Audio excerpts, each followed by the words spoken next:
So I came across this clip of a lady, Iranian lady, claiming that it is very shameful to be a woman in Iran. And she also talks about how the Democrats should stop supporting Iran's government.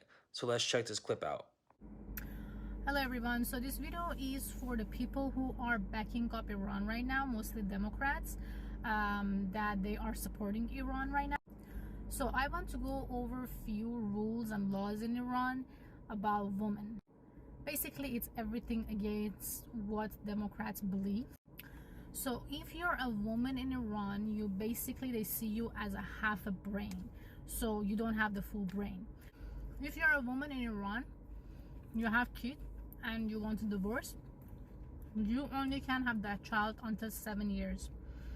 After 7 years, your child is for your husband, and he can come and take the child away from you, and you might never ever see your child again.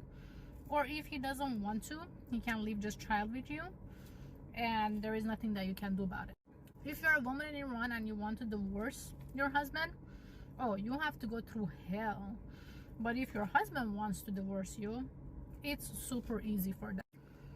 If you're a woman in Iran and you're being beaten up by your husband, and me as your neighbor call the police and say, my neighbor is, hitting his wife to death, police will do nothing. They will say, well, it's a family matter and it is his wife. So basically, a wife for a man is like an object, just like they bought a car or something.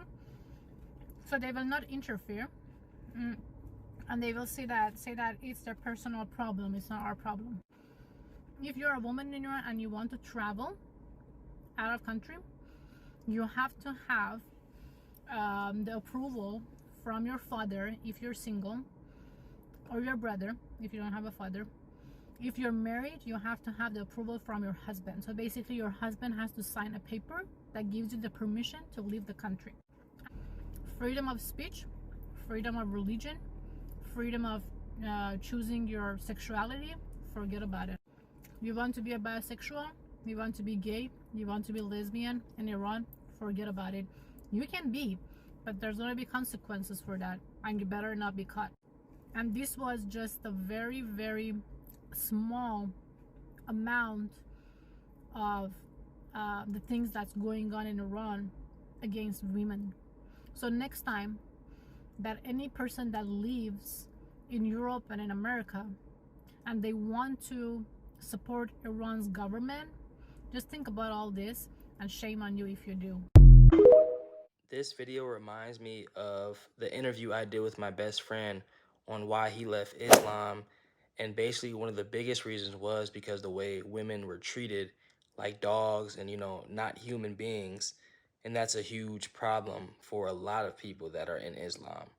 Now, some key points that she mentioned, like not having, freedom of religion, freedom of speech, and, freedom of like choosing your sexuality. I think that's super important because people should be able to choose freely their sexuality, and also, to have the freedom of speech, to speak freely, and to be able to practice a religion out there, even if it's not the main religion that's practiced, man. So I believe that it is true that people should be able to choose wisely on what they want to do out there in a different country. But as she's saying that it's not possible to do that, and if it is, you're doing it in, behind closed doors, and also if they find out and catch you, it will be consequences. She also mentioned the support that us Americans show to Iran's government. It's basically saying that it's a shame that we do that because we don't really know the halves that go on out there, especially towards women, especially towards just, injustice, basically, besides what we see on the news daily. But her to mention those type of things, that even the Democrats, specifically the Democrats, are showing love to Iran's government so much to the point of them really stepping in, sending things to them. It's crazy, man. And she even said at the end of the video, it's a shame that we do that. I think it's downright bogus to women and it's disrespectful. And the system of their life down there is very humiliating. They don't deserve that. So let's pray for those, man, that's really being affected, the women, the children, all those who are really affected for not being able to, you know, like she said, practice your own religion, have a freedom of speech, and, all those things, man. So comment what you guys think of this video, man, of this Iranian woman